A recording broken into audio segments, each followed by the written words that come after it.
So it's the end of the quarter, maybe it's the end of your fiscal year. You finally got this great P&L report from your accountant. It's got all of your months back to back. You're looking at the quarters, you're looking at what you did last year, and then you're saying to yourself, okay, cool. So I have all of these numbers in front of me. I'm not really sure what they mean. I see that largely I'm in the green, which is great. I can see my expenses. I know exactly what I went out for payroll. And naturally, this is where you go and you ask your accountant, well, how am I doing? Is there anything that I can do to change inside of my business to actually make my business continue to grow? And this is where your accountant hits you with the same thing that every accountant says, which is like, dude, I don't know because I'm not a business coach. I'm just someone who is taking account of your books.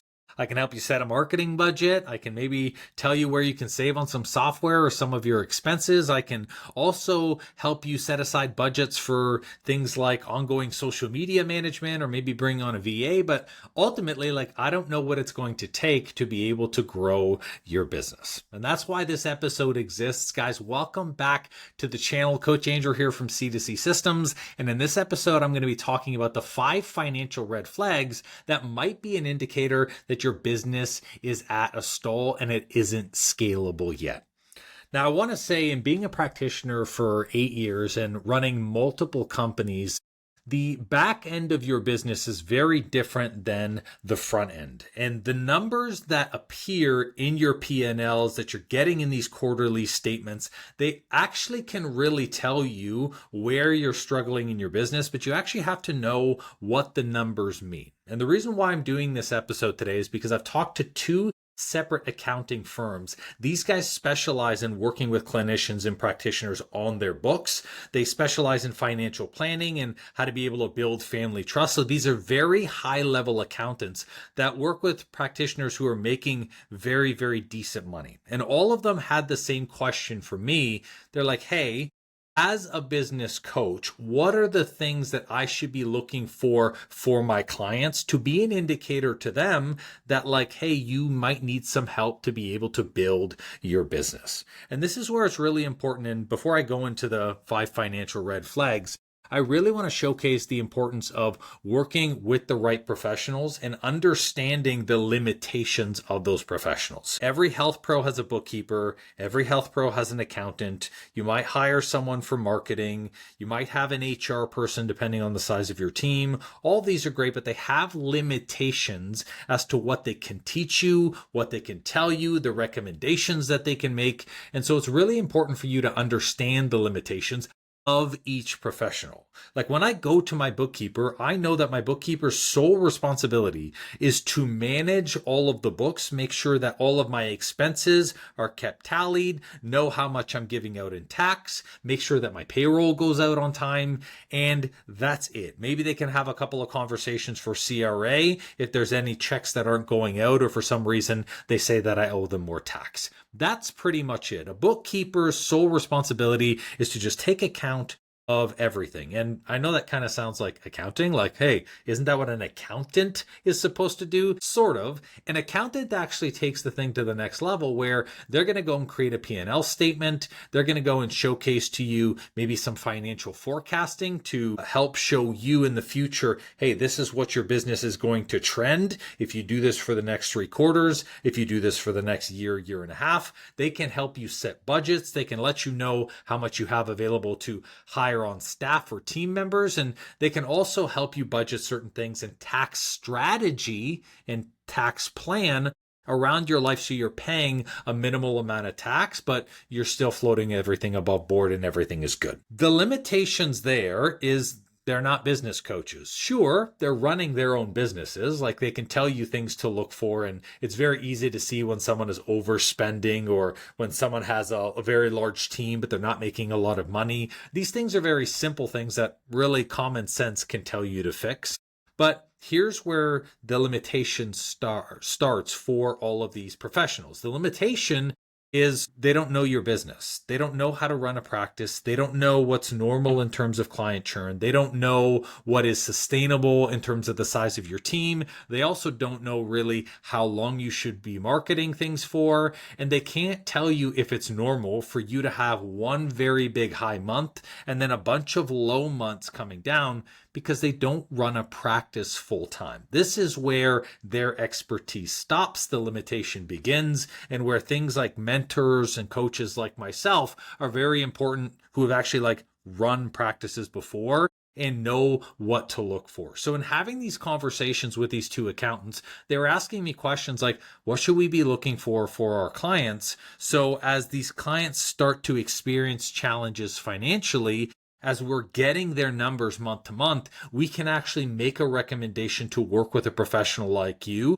sooner than instead of waiting until the end of the year where they're not happy with their business or they're not happy with their revenue. And now all of a sudden the blame is put on us, because sometimes that can be what happens. And I know I've experienced that personally, where before I've had accountants that had delayed bookkeeping where I was always getting stuff 3 months later than I should. Like it's October when I'm filming this now, and then like I'm getting a P&L statement talking about like July, and I'm like, well, July is past. How can I make the decisions on my business? It's like accountants, bookkeepers, these people managing your money, they want you to succeed. They want you to have on-time books. That being said, though, depending on your system, the size of your business, they may not be able to give you accurate day-to-day numbers, or even depending on the software they use. So it's important that you get ahead of your finances and that you understand what the indicators of these numbers mean, because your numbers can actually tell you a lot about building your business. So what I want to do now is go into the 5 financial red flags that I would encourage every health coach and practitioner to look for. And the first one is recurring revenue is flat or declining over 3 quarters. Now, the reason why I say 3 quarters is in health industry, it's normal for people to maybe experience a couple of high months followed by low months, depending on whether or not your model is session based, whether your model is monthly, depending on the length of your programs. That will change how your revenue shows up. But the biggest thing, especially from a health coach or a health practitioner, is your recurring revenue over 3 quarters. So every 3 quarters should be increasing 10% to 13% year over year. So every 3 quarters, you should be seeing that natural increase. If your revenue is flat or it's declining over three quarters, that usually signals that you're having a retention issue inside of your business, because that means that clients aren't sticking around or re-enrolling. Like I said, this is usually a big signal of the way that you're building out your models and your offers. If you're still running individual sessions, if you have very short length term programs like 3 months or 4 months, if you, after the main program, aren't encouraging someone to continue, or maybe you don't have a phase 2 or phase 3 for them to join, then that means that that person is going to work with you. You're going to generate revenue up front, and then they're going to leave your world. Flat recurring revenue means that you're spending a lot of your time replacing the people you've lost instead of actually boosting your lifetime value so you don't need more clients. As an example, one of the chiropractors that I was speaking to, 1,000 clients in his back end. He's not working with 1,000 people at the same time. He floats between 300 to 400 patients, but he has 1,000 past clients, and there's no reason as to why these people can't be re-engaging. They can't be in other programs or other offers, and they can't stay in his world. So if he has a large past client base, has a decent size existing client base, there's no reason as to why, with proper re-engagement and proper offers, his revenue should be increasing month over month. So if the problem is, hey, my recurring revenue is flat, this means that people aren't sticking around in your programs. Now, the next question is going to be, well, Andrew, what is the regular amount of time that someone should be sticking around in terms of retention?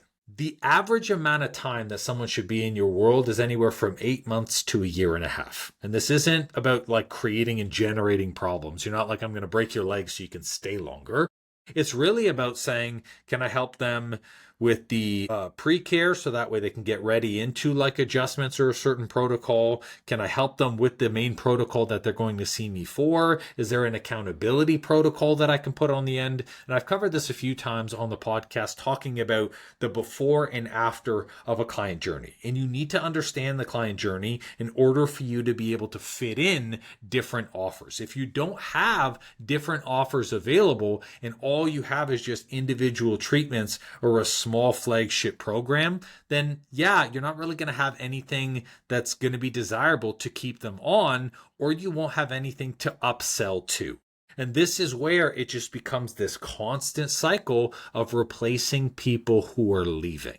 That's the worst cycle, in my opinion, to be in, because all you get stuck in is the grind of delivery and hunting for leads.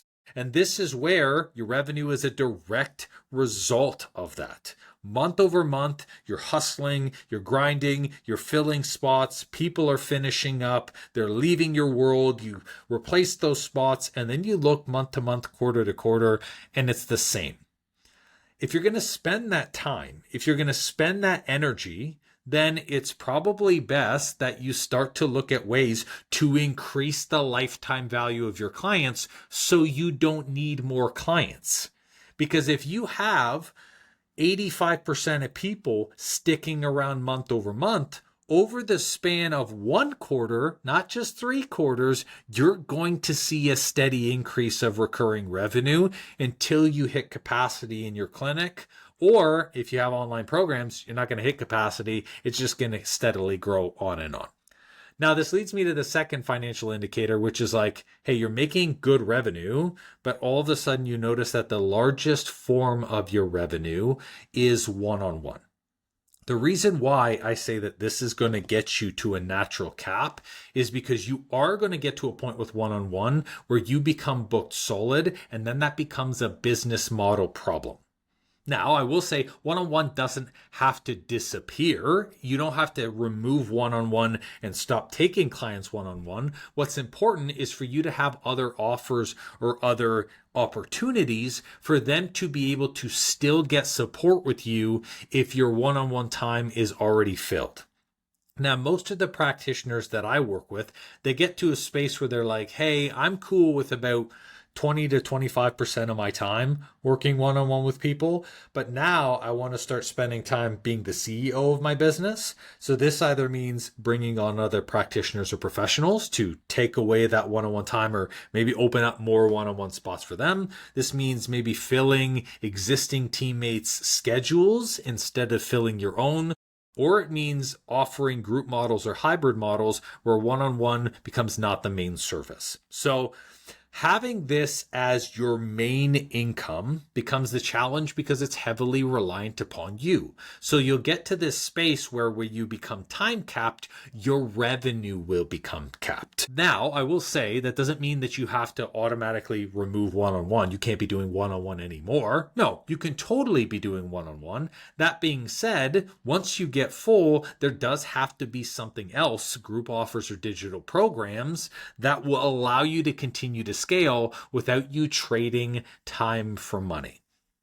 Now, speaking on the time for money, there is this aspect where you look at a P&L and maybe you look back on your past year and you say, holy cow, revenue is up and down, but it's up and down wildly month to month. And this is the third thing. I call this a boom bust cycle. And a boom bust cycle usually means that you are relying on launches or you're relying on heavy, inconsistent marketing. So whenever I'm looking at a practitioner's business and they're like, oh, I don't have a lot of people. I just freed up a bunch of one-on-one spots. I had a lot of turnover that month, so a lot of revenue exited my business. Now I need to do this huge push in marketing. Marketing should be something inside of your business that you keep on and you keep steady and consistent regardless of what time of year or regardless of what month it is. So from January to December, you should have steady marketing going that is non-negotiable. This is how you're always getting new people end up in your world and eventually, of course, signing up to work with you. So when I see that you have these periods inside of your business where revenue's wildly up and down wildly as well, it means that you're doing these really big marketing pushes until you get super filled. Marketing is one of the first things that a practitioner naturally cuts off the moment they get to a spot where they get so overfilled they're like, I just can't take on any more people. And this, again, this is kind of an indication of two things. It's an indication that you don't have evergreen programs or you don't have evergreen lead generation, but it's also an indication as well, too, that your business is still heavily reliant on you trading your one-on-one time. Because the moment your one-on-one time gets filled, you cut off your marketing and you stop it. You stop the promotions, you stop the ads, you stop putting stuff on social media, or you go from 5 days a week to maybe once or twice a week because you're like, well, I can't take on any more people. I can't handle this. That's not a sustainable business. It's not sustainable for your revenue because wild recurring revenue is very unpredictable and it's hard for you to work or hire a team. And that's the big thing when you're looking at being able to continuously grow your practice and to grow your business, whichever way you're going to grow it. Whether you're going to grow it with a team, whether you're going to grow it by your going to create more online programs, whether you're going to have VAs support you. It doesn't matter how you're going to grow your business. If you can't predict what your revenue is going to be for the next 2 or 3 quarters, it becomes difficult for you to make decisions. How much do you put towards marketing? You don't know because your revenue is going to be different tomorrow than it is going to be today. How do I bring on a teammate if I don't know that I can consistently generate the revenue to actually make sure that they stay on my team? And even if I can get this person on my team, because my revenue is so wild, is there going to be monthly periods in which I have higher amounts of stress because I know that the revenue is not going to be covered? This is why you have to have consistent marketing. Now, that doesn't mean you always have to be running 100% Facebook ads, but it does mean that you can't be relying on these pushed launches where you market for 3 months and then you deliver a program, or you run ads for 6 weeks and then you don't run ads. So I would rather that someone turn on an evergreen system. They're always promoting their business. They're always getting people in their world, and then have something like an online program or a group program that they can continue to fill to prepare themselves for when that person is going to get to the next level. Now, let's go into the fourth one here. The fourth one is your revenue is high, but your profit margins are low. Man, I can't tell you how many practitioners that sit in front of me and they're like, I make $50K a month. And I'm like, cool, that's amazing. And then by the time you look at all of the expenses, by the time they pay themselves, pay their staff, pay the marketing, pay all of their software, all of a sudden they spent $35,000 or $37,000 in the month. That is terrible. Health is one of the highest margins that you should have. And most people who work in the health industry can easily have 30 to 40% profit margins built inside of their business and actually make a lot of good money. But the key is either they're not priced correctly, maybe they're taking on too many like insurance coverage clients, maybe you're over delivering and so you're giving too much of your time. Or it could be a combination of lack of scalable systems. What happens is you get this big bloat where you have a lot of expenses, you're trading a lot of your time, and that prevents you from actually making profit, making money. And it's cool that you can pay yourself. Maybe it's cool that you can also pay your team.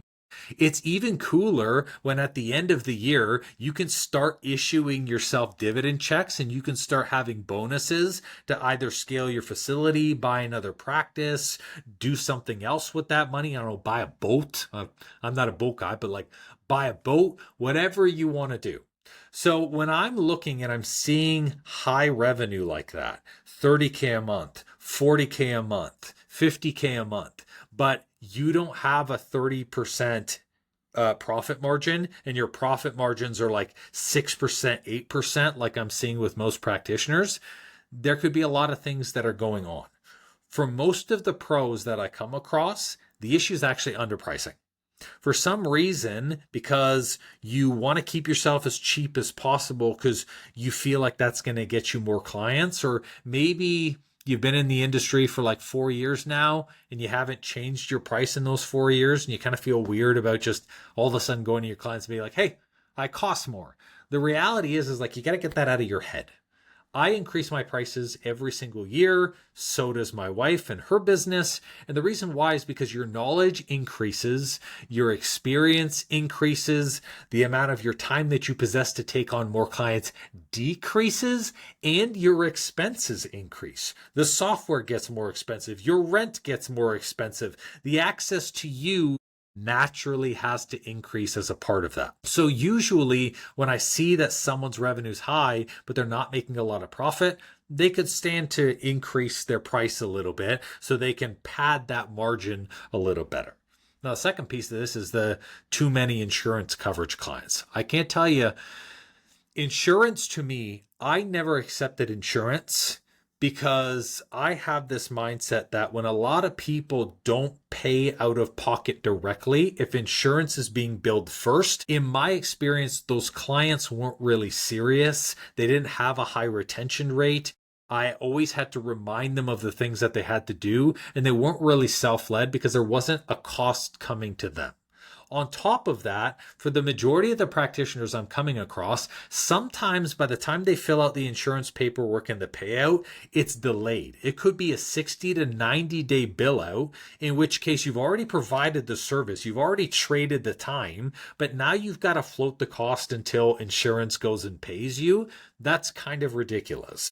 And to me, I always am a big believer that inside of my business, I'm not a credit agency. Like, I'm not going to float expenses. I'm not going to cover and you don't have to pay in the next 90 days. But it's like for insurance, because we, for some reason, know that we're going to get paid, we're like, yeah, I'm okay with the 60-day payout. But it's like, no, your expenses are happening every 30 days. So usually if someone has a high insurance coverage rate, what they'll get is they'll get a couple of wild months. Usually it's January, February, and then December, where benefits gets a top up and benefits is about to finish up. They get a huge influx of people. The insurance coverage is very low. And then you're like, oh, I actually didn't make a lot of profit or a lot of money from this.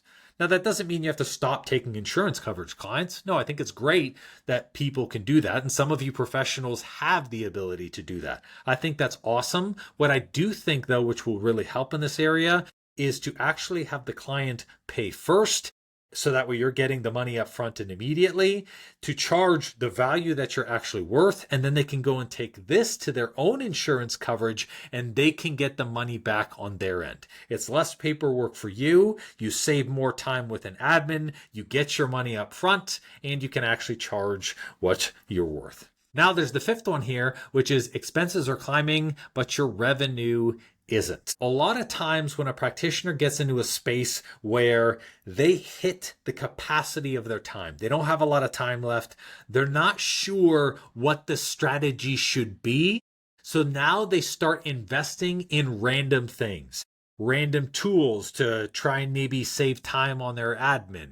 They start investing in random ads to maybe try and generate more clients, or maybe they bring on other contractors without a clear growth plan. So what ends up happening there is you're making decent money with your revenue, you hit a ceiling, you're uncertain with where you're going to be going in your business. Do I want to make more money? Do I want to take myself out? Do I want to bring on a teammate? So you resort back to the way of thinking, well, more clients is going to solve the solution. Not necessarily. I would argue with the majority of people who just invest randomly, this is where you're going to have negative experiences with these investments. Like maybe you hire a marketing agency because you're like, that'll solve the problem. You spend 6K or 10K and then the ads didn't really do really well. You only made the amount of money that you spent to them. And so you're kind of in the same spot. Expenses in, revenue didn't climb. You're in the same place. Or maybe you go and you spend 2K redoing your website and another $3,000 switching a software. It doesn't actually end up doing anything better for your clients. You actually spend a lot of back end time doing things that clients don't care about. And then you're like, well, I just spent this money. My revenue didn't really increase. So a lot of that is considered random investing. And this is why it's so important to work with a professional on strategy. This is where I come in, especially as business coach, where I'm looking inside of someone's business and I'm saying, okay, based off of the direction you want to go in your business, where are we going with this? Where does this money need to go? Does it need to go into marketing because you need more clients and you need to be able to bring in more leads? Does it need to go into a teammate to buy back your time so then you can actually spend more time creating higher level programs or phase 2 or phase 3? Does it need to go into software and systems where we start cleaning up your onboarding, we start onboarding or we start automating your sales? So then all of that compresses into a space where instead of taking 3 hours per client, it only takes an hour and a half per client, and it actually makes you money in the interim. All of these things come with a clear growth plan. You have to know what the direction of your business is growing. Do you want to increase your practice size? Do you want to eventually increase the square footage size? Do you want to bring on a larger team? Do you want to go online? All of these things dictate where you need to invest that time. So if the expenses are going up and up and up and up, and you're finding that it's giving random results and your revenue is stagnant, that's also an indicator like, hey, you need to do something financially different. So in sharing these 5 things, I shared these exact 5 things with these 2 accountants. And it was interesting because one accountant said, well, when someone goes through this process, where is their mindset on these investments and on these changes? And actually, I'll talk about what the other account said afterwards. So the first account was like, hey, where's their mindset in this? And I said, most of the time when practitioners are looking at the numbers, when we do not like what we see from a financial perspective, and it doesn't matter if we're making money, but we're not making as much money as we thought, whenever we look at it and we experience unhappiness with the number, we associate a negativity to looking at the numbers. And this is actually why the majority of practitioners and health coaches don't like looking at numbers. They say to themselves, oh, I'm not a numbers person. I don't really do business or back end stuff. I'm more of the clinician. It's like, look, you need to understand the numbers, and numbers are not bad. They just are.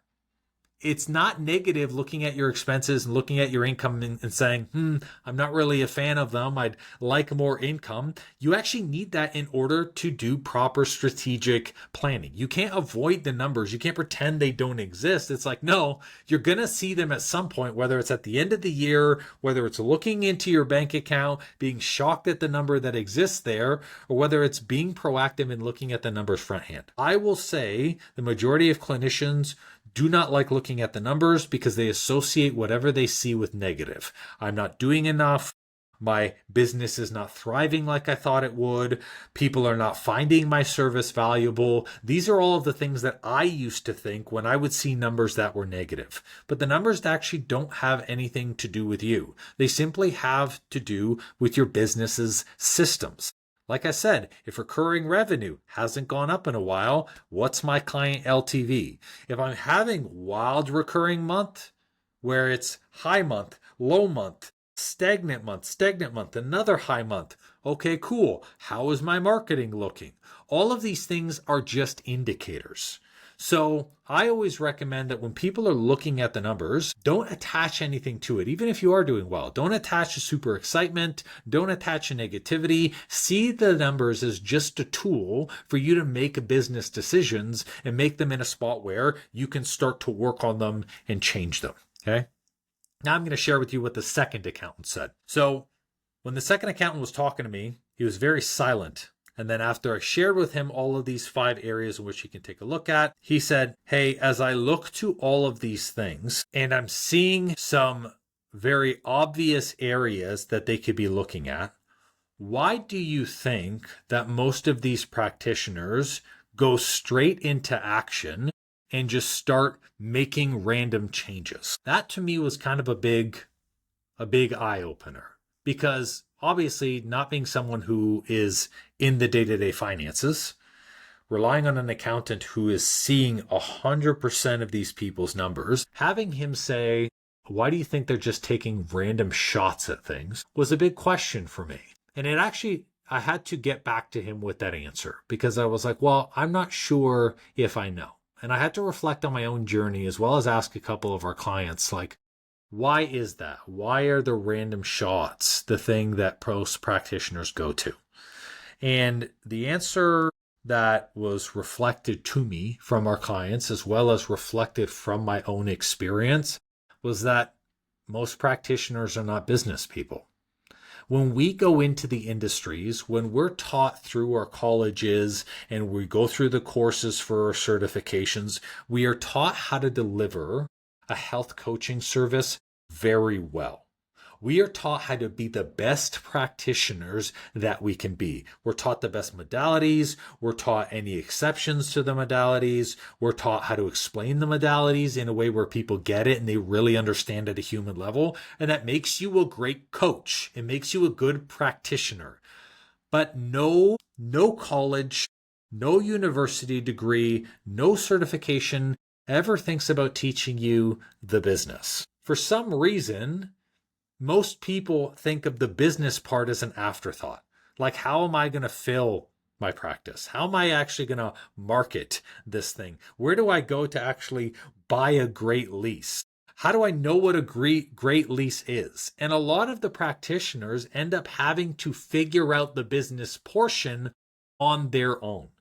In my experience, I had no business experience. I started my facility in my studio location and I was like, well, I don't know. I'm just going to promote. I'm going to say I'm a coach and then people are going to show up and it's going to be great. And I had to struggle and learn a lot of the business stuff one after another. Like, oh, holy cow, I didn't realize I need to market. Oh, holy cow, I didn't realize I need social media.